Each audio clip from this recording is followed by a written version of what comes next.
Salut à toutes et à tous et bienvenue pour cette deuxième partie de l'épisode 4 de Sous le Capot. On est toujours en compagnie de Fabien, représentant et capot des Irrésistibles français, et avec qui on évoque dans cette deuxième partie évidemment cette magnifique Coupe du Monde au Qatar et sa politique tarifaire dédiée aux supporters. Allez, on perd pas de temps et on vous laisse écouter le positionnement de Fabien et des Irrésistibles français sur cette question-là. Très bonne écoute. Abordons maintenant ce sujet de la Coupe du Monde au Qatar. Oui. Vaste sujet sur lequel moi j'avais fait une On pourrait chronique faire une émission dernièrement dans une spéciale. voilà. Moi j'avais fait une chronique dernièrement sur justement la gestion des supporters absolument catastrophique dans un de nos autres formats. Ouais. Avant même de parler des prix imposés sur Ouais. place, des prix d'avion, d'hébergement, etc., je voulais savoir quelle était votre position par rapport à cette compétition, notamment par rapport aux questions humaines, Tout à fait. environnementales, éthiques, etc. Alors, notre position a été de dire que nos adhérents ont des positions différentes.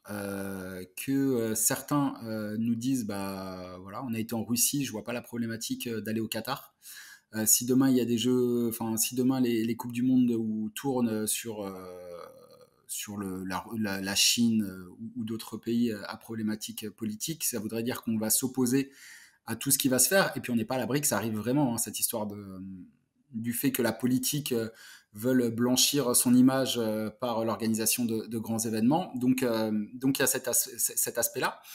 Et il y a une autre frange de nos adhérents, dont je fais partie, qui pense que le fait d'attribuer la Coupe du Monde au Qatar n'a pas... Enfin, c'est pas à cause de la Coupe du Monde au Qatar qu'il y a du financement de terrorisme et autres sur place, mais par contre, c'est à cause de la Coupe du Monde au Qatar qu'il y a eu 7 stades sur 8 qui ont été construits et je ne sais pas quelle sera leur utilité derrière, donc un impact BTP et donc un impact écologique considérable. On me dit oui, mais dans les autres Coupes du Monde, il y a les stades qui ont été rénovés, il y a eu des travaux. Certes, il y a eu des travaux, il y a des stades rénovés, mais ces stades, ils sont utilisés. Et c'était de la rénovation, c'était pas de la construction entière. Donc, beaucoup plus d'impact écologique. On a vu tous les images des souffleries qui vont amener de la climatisation si besoin lors des matchs. Nous, on nous dit que sur la période novembre-décembre, il fait quand même bon au Qatar. Pas trop chaud, 25 degrés, 20-25 degrés, etc. Et on a parlé récemment avec des supporters de l'équipe de France de handball qui avaient été un tout petit peu avant et qui nous ont dit qu'il faisait vraiment très très chaud, quoi. En effet, peut-être les températures étaient dans la moyenne, mais le ressenti était très très élevé. Donc on verra si j'espère vraiment pas qu'ils vont utiliser cette clim, mais en tout cas aujourd'hui on sait qu'elle est installée. Et puis, c'est aussi parce qu'il y a une Coupe du Monde au Qatar qu'il y a eu énormément de victimes, et certainement plus que d'habitude, et que sur les autres rénovations de stades, sur les chantiers des constructions des stades, avec des droits des travailleurs migrants qui étaient bafoués et pour lesquels on prenait les passeports et dont on ne s'occupait pas de leurs conditions de vie et de leurs conditions de travail. Donc voilà, il y a tout un spectre de problématiques qui sont vraiment liées au fait qu'un supporter va être présent sur place pour voir la Coupe du Monde, parce que sans supporter, il n'y aurait pas eu les stades, etc. Donc il n'y aurait pas eu de mort, donc il n'y aurait pas eu de clim ou autre. Et donc moi, j'y suis allé. Hein, j'ai pas fait toute la Coupe du Monde en Russie, mais j'y suis allé quand même pour des matchs du premier tour et pour la finale. Et on m'a dit, mais tu vas en Russie, t'as été en Russie et t'oses critiquer le Qatar derrière. Alors oui, il y a peut-être eu des morts sur des chantiers en Russie, comme il y en a tous les jours dans le BTP certainement, mais dans des conditions de travail, je pense qui n'étaient pas. Après la Russie, ça se discute toujours et j'ai pas été vérifié. Oui. Mais il y a certainement pas eu autant de morts qu'il y en a eu au Qatar. Donc voilà, c'est une vraie problématique par rapport à ça. Et sur la politique en général, nous on se base, enfin en tout cas les personnes qui n'iront pas au Qatar pour ces raisons-là, ne se basent pas sur la politique générale de l'État, mais se basent sur toutes les conséquences politiques liées à la Coupe du Monde en fait. C'est surtout ça la problématique. Et donc voilà, on n'a pas de position de l'association en tant que personne morale du fait d'y aller ou pas. On laisse nos adhérents leur libre arbitre et ils sont assez grands pour savoir s'ils connotent la Coupe du Monde au Qatar comme les autres avant et comme les futurs ou pas. Et donc voilà, certains iront, peu. On reparlera des autres problématiques tarifaires notamment derrière et de l'attrait éventuellement culturel de rester 3 semaines au Qatar, mais beaucoup aussi n'iront pas. et pour toutes les raisons que je viens de donner. Donc chacun fait ce qu'il veut, mais vous mettez quand même à disposition tous les Tout à fait. dispositifs proposés par la FFF pour éventuellement organiser À un partir du voyage moment où au une Qatar. personne veut aller au Qatar, enfin nous en tout cas, même moi qui n'y vais pas, on fait en sorte de l'accompagner, d'obtenir les informations, de faire en sorte qu'il puisse y aller voilà, pour D'accord. vivre le but de Non, mais notre ce qui est tout à fait association, normal. qui est de soutenir l'équipe de France de football. Si une personne a décidé d'y aller, on va l'accompagner pour le faire, même si on n'est pas forcément pour. Très bien, j'entends complètement cette situation-là. Bon, venons-en maintenant à toute la politique tarifaire imposée par ce magnifique pays éthique qui est le Qatar. Qu'est-ce que j'ai alors, il y a beaucoup de critiques évidemment ont émergé, notamment sur le prix de l'hébergement, le prix des places en tribune Mhm. et le prix des avions aussi. Mhm. Où se formulent principalement vos critiques, vous? Eh ben, comme pour la Coupe du Monde tous les 2 ans, où on a voulu nous faire avaler des couleuvres en disant c'est un super truc, les supporters sont pour, au moment où la grille tarifaire a été mise en avant sur la Coupe du Monde au Qatar, on nous a dit oh, cette Coupe du Monde c'est génial, ça va être la plus populaire depuis Mexico 86 avec des tarifs hyper abordables. Et là, je l'avais pas encore vu quand j'ai entendu ça. J'ai dit bon bah c'est cool, super, on va voir ça parce que peut-être qu'ils veulent faire justement encore plus de soft power et dire bah vas-y on est blindé donc les places on peut les diminuer. Donc j'ai regardé la grille tarifaire, et je me suis dit bah, c'est bizarre, enfin ça me paraît quand même assez élevé ces prix. Et donc j'ai fait la comparaison entre les 3-4 dernières coupes du monde et surtout entre 2018 et 2022 pour voir comment ça se passait. Et donc, faut savoir qu'il y a 4 catégories de places. La catégorie 4, elle est réservée aux ressortissants qataris, aux locaux. Donc la moins Comme chère? Pardon. Donc la moins chère? Donc la moins chère, ouais, la moins chère, catégorie 4, c'est pour les locaux. Comme c'était le cas en 2018. Donc c'était que pour les Russes et que pour les personnes qui habitaient en Russie. Donc là, la catégorie 4, on la prend pas en compte et je l'ai même pas, je l'ai même pas Comparé. comparé et j'ai même pas converti les prix en euros pour voir ce que ça donnait parce que voilà, ça m'intéresse pas. Surtout que en préambule, faut savoir que les quotas de catégorie 3 et 4, les deux plus populaires, ont été divisés par deux quasiment entre 2018 et 2022. C'est-à-dire le nombre de places disponibles dans ces catégories, il y en a quasiment plus. Les catégories 4, ça va être quoi 200, 300 par match, un truc comme ça. Ah ouais, OK, d'accord. Ouais, c'est rien du tout. Donc, je pourrais te montrer les croquis de la répartition des places. C'est une fine bande de places qui est aujourd'hui en catégorie 4 et quelques bandes de places, trois bandes de places qui sont en catégorie 3. Donc, les catégories les moins chères, il y en a peu. Certes, pour les matchs du premier tour et pour le huitième de finale en catégorie 3, les prix baissent et même considérablement sur les matchs du premier tour avec 30% de réduction, je crois, par rapport à 2018. Sinon, catégorie 1, catégorie 2 et catégorie 3, quart demi-finale, tous les autres prix augmentent et considérablement. Et pour une personne qui veut faire toute la Coupe du Monde au Qatar en catégorie 3, il faut qu'il verse plus de 200 balles en plus par rapport à la Russie 2018. Donc, ça a été faux de dire que c'est la Coupe du Monde la moins chère depuis Mexico 86, surtout que les catégories 1, catégorie 2, les prix des plus chers voient leur quota dans le stade augmenter. Et donc, je ne suis pas sûr que toutes les personnes en France qui vont vouloir de la catégorie 3 pour aller au Qatar en auront. Et donc, ils vont être reversés sur la catégorie 2 s'ils veulent y aller. Et donc, ils vont casquer au maximum leur place. Donc là-dessus, voilà, c'est encore une fois, c'est vouloir nous faire croire des choses qui ne sont pas vraies, où on s'est emparé du sujet et on a dit arrêtez de nous prendre pour des imbéciles, vos places elles augmentent et on a communiqué nous publiquement sur ces augmentations. À côté de ça, il y a l'hébergement. Alors au-delà du problème tarifaire qu'on pouvait connaître, les autorités qataris nous avaient quand même dit que ça pourrait tourner autour de 100-150 euros par nuit et par personne pour les nuits les moins chères. Ça représente déjà un beau budget, nous qui avons plus l'habitude des auberges de jeunesse quand on fait des longs séjours sur place pour les grandes compétitions, ou dans des campings ou dans des choses comme ça, qui là a priori, en tout cas, on nous dit qu'il y en aura, mais il y en a pas. Aujourd'hui, on est dans le on nous dit. Enfin, on a des infos, ils nous disent ils nous disent des choses via le Ouais, suprême déjà, c'est le outil. premier sujet, c'est le premier sujet, c'est qu'à quoi, 5 mois, 6 mois de la compétition, on sait même Exactement. pas, s'il y aura des logements disponibles pour tous les supporters. Et c'est en ça la problématique. La problématique, c'est pas le prix de l'hébergement sur place, c'est le nombre d'hébergements sur place. Où le Football Supporter Europe, qui est la fédération européenne des associations de supporters de football, avait fait un estimatif de, je crois, entre 50 et 100 000 places d'hébergement qu'il manquait au Qatar à moins d'un an de la Coupe du Monde.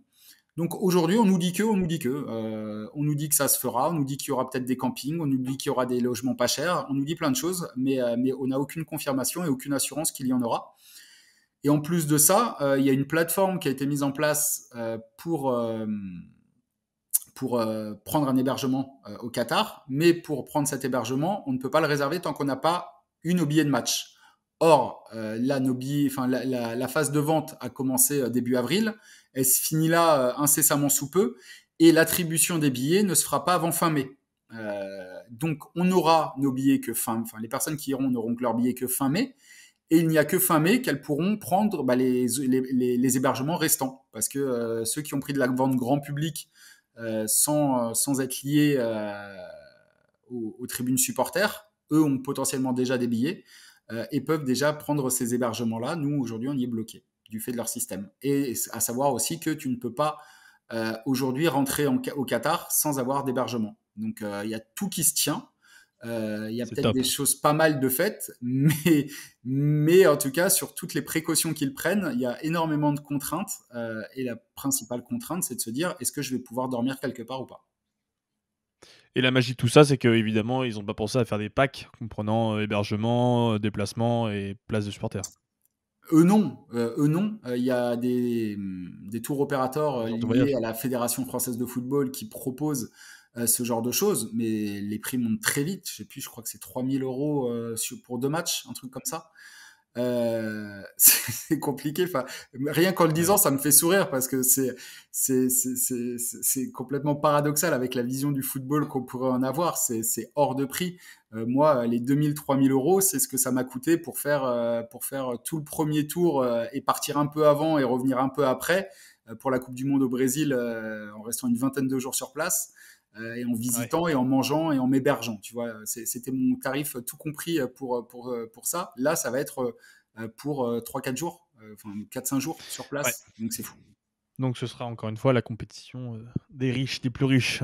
C'est comme ça qu'ils vont et attention aussi, on l'a mis en avant, attention aussi à toute la communication que vous allez pouvoir voir. Nous, on dit que c'est la Coupe du Monde des riches et des influenceurs. Parce que il y a tout un programme de fan leader qui a été mis en place par le comité suprême qatari là pour faire venir des personnes pour leur montrer comme tout est beau autour de cette Coupe du Monde et le contrat avec eux malgré ce qu'ils peuvent en dire et toute l'indépendance de communication qu'ils peuvent mettre en avant. Le deal qui est passé avec eux, c'est quand même d'avoir une communication positive sur ce qui se passe au Qatar. Et ils sont choisis parce qu'ils ont des grosses communautés de suiveurs. Nous, on a été choisis pour y aller. On a gentiment refusé parce que c'était complètement contraire à notre état d'esprit. Et si on voulait se faire un avis sur le Qatar, on y allait nous-mêmes sans se faire financer. Mais voilà, il y a des influenceurs qui demain vont dire que tout est beau, tout est rose, c'est une Coupe du Monde merveilleuse. Attention, parce qu'il y a un vrai lien avec le comité d'organisation. Et dernière question, est-ce que vous avez eu des relations avec d'autres groupes de supporters à l'international pour éventuellement, je sais pas, alors pas forcément mener une fronde, mais au moins faire entendre toutes ces problématiques qui ressortent pour les supporters, parce que d'après ce que tu me dis, j'ai quand même l'impression qu'il y a plein de supporters qui vont être lésés de cette Coupe du Monde, qui pourront pas y aller, notamment à cause de la politique tarifaire. Est-ce que c'est quelque chose que vous avez essayé de mettre en place? Non, on n'a pas essayé. Et pour l'anecdote, sur le France Novembre dernier, on en parlait tout à l'heure de la Coupe du Monde tous les 2 ans et de la banderole sur la Coupe du Monde tous les 2 ans. On s'est fait, comment dire, torpiller par la sécurité locale, qui, quand on a sorti une banderole en hommage aux victimes des attentats du 13 novembre 2015, la Sécu pensait qu'on allait sortir une banderole contre la Coupe du Monde au Qatar, et à savoir qu'il y avait Infantino dans les tribunes, et donc ils étaient beaucoup sur les dents. Et donc, on nous a clairement fait comprendre que la Fédération française de football ne prendrait pas position et n'était pas contre la Coupe du Monde au Qatar, ni politiquement, ni sportivement. Donc voilà, pas possible de nous faire entendre. À côté de ça, comme je te dis, on a des adhérents qui iront, donc on était dans une situation paradoxale, mais on s'est pas retrouvé dans une situation où on pouvait vraiment s'exprimer sur la situation. Et quand on a la vraie fronde qu'on a menée, elle a été médiatique, et je pense que tu as dû le voir si tu as regardé un petit peu ce qui se passait fin mars, début avril, quand le tirage au sort allait avoir lieu et quand on a mené toute cette campagne d'information sur les hébergements et le prix des billets. Nous, ça a été notre manière de dire, voilà, cette Coupe du Monde ne sera pas une Coupe du Monde populaire. Des adhérents de chez nous, dont moi, avons dit que nous ne nous y rendrons pas en mettant en avant les problématiques de droits de l'homme, d'écologie qu'il pouvait y avoir sur place. Donc on a sensibilisé au maximum le public pour qu'il se fasse aussi sa propre opinion sur cette Coupe du Monde. Et on n'a pas été au-delà parce que je ne pense pas qu'il y aurait un réel impact auprès de qui que ce soit à partir du moment où à 5 mois de la Coupe du Monde, il n'y a pas d'hébergement et que ta grille tarifaire, elle est publiée. Tes pieds et mains liés. Et de toute façon, je pense que depuis que la Coupe du Monde a été attribuée au Qatar dans les conditions qu'on peut connaître, qu'on peut suspecter, parce qu'a priori rien n'a encore été prouvé, on sait que depuis un petit moment, il y a pas mal de pays qui sont liés par rapport à ça, et que la France est bien mouillée dans l'histoire. Très bien. Ok, bon bah écoute, de belles perspectives pour cette magnifique Coupe du Monde. Hein. Ne me gâche pas ma fin d'année, s'il te plaît. En espérant que le sportif soit au rendez-vous quand même, mais bon. Ouais, ça va être sympa. J'avais une dernière question pour toi. Alors, rien à voir avec le Qatar, plus une question générale sur le regard que tu portes aujourd'hui sur toutes les contestations d'ultra qu'il y a, notamment en Ligue 1, et leur rôle au sein des clubs. On pense, il y a plein d'exemples qui sont en place, Bordeaux, Saint-Étienne, Lille, Lyon, Paris dernièrement. Je peux même rajouter des clubs un peu plus populaires comme le Red Star ou Nancy. Quel regard toi tu portes en tant que capot d'un groupe de supporters de sélection nationale? Est-ce que tu penses qu'il y a une certaine hostilité? Alors surtout vous avez, d'après ce que tu me dis, tout se passe plutôt bien dans vos tribunes. Comment tu le perçois toi, tout ça? C'est dur de faire un package de tous les je suis désolé. groupes, de tous les clubs que tu viens de m'annoncer et des différentes problématiques qu'ils peuvent avoir. Entre 777 et le Red Star, ou entre Lopez et Bordeaux, ou entre Nasser et le CUP. Ouais, chaque club a sa problématique, c'est clair. Et ouais, et puis son histoire, et puis je les maîtrise pas. Franchement, je le vois. J'essaye de vraiment m'informer parce que ça m'intéresse énormément ce qui peut se passer. Mais il y a des vraies problématiques. Je pense qu'à Bordeaux, c'est hyper compliqué ce qui se passe en ce moment, et c'est difficile de se positionner sans avoir tous les éléments sur l'arrivée de Lopez, etc. Le Red Star a une vraie histoire, et j'ai des potes qui sont au Red Star et qui publient justement les communiqués qui ont été faits récemment contre l'arrivée des Américains chez eux, et je pense que l'histoire du Red Star fait qu'ils sont évidemment dans leur bon droit de le faire, parce que c'est une équipe populaire, et je pense qu'ils veulent la garder populaire en essayant de monter sportivement, mais sans avoir une mainmise prise par un magnat de la finance. L'histoire à Paris est complexe aussi. Honnêtement, c'est compliqué d'être un groupe de supporters aujourd'hui, parce qu'on est vraiment mis en visibilité, je pense beaucoup plus que dans les années, même première décennie des années 2000, voire avant, où c'était pas tant médiatisé, il n'y avait pas autant les lumières braquées sur les groupes. Aujourd'hui, voilà, et c'est un fait, du fait du développement du supportariat. Voilà, les groupes de supporters sont devenus des vrais éléments à part entière dans les clubs, avec leur pouvoir de contestation. Tant que ça reste, je dirais, dans la limite du correct, et qui peuvent se faire entendre, je suis évidemment pour qu'ils aient le droit de le faire et qu'ils se fassent entendre. Et je te dis, moi aujourd'hui tout va bien. On n'avait pas encore notre développement actuel quand ça allait moins bien en équipe de France. Donc j'espère ne jamais vivre de situation sportive ou une situation de groupe qui pourrait entraîner des conflits avec la direction. Mais à partir du moment où on a toute légitimité à côté, et qu'on fait un travail en responsabilité, on doit aussi pouvoir se faire entendre et garder le football le plus populaire possible. On en parlait avec le Qatar. Il faut pas que ce football puisse aller contre les lois des hommes et contre les lois de la nature demain, qui est peut-être un nouvel enjeu intéressant à prendre en compte pour les groupes de supporters, parce qu'il faut qu'on réfléchisse aussi, nous, à notre impact de déplacement, etc., à l'organisation de ces Coupes du Monde. C'est lié à notre activité, mais voilà, il y a peut-être une réflexion à avoir là-dessus demain. Écoute, c'était peut-être une des questions les plus pièges de cette interview. Je trouve que tu t'en es très très bien sorti. Donc bravo. Bah, merci beaucoup en tout cas Fabien d'avoir pris un petit peu de temps pour répondre à toutes ces questions. Je trouve que c'est assez important de comprendre un petit peu tous les enjeux qu'il y a autour d'un groupe de supporters, surtout d'une équipe nationale dont on n'entend pas souvent parler. Donc voilà, moi ça m'a permis d'apprendre plein de choses et je te remercie encore.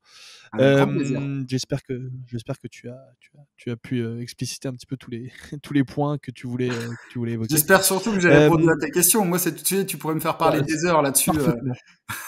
Bah ouais, je me doute bien. Parfaitement. Non, non, parfaitement. Merci, c'était très bien, très complet. Merci à tous de nous avoir suivis pour cet épisode sur 11e art. On revient très très vite, évidemment, avec plein de nouveaux épisodes. Et d'ici là, portez-vous bien. Ciao.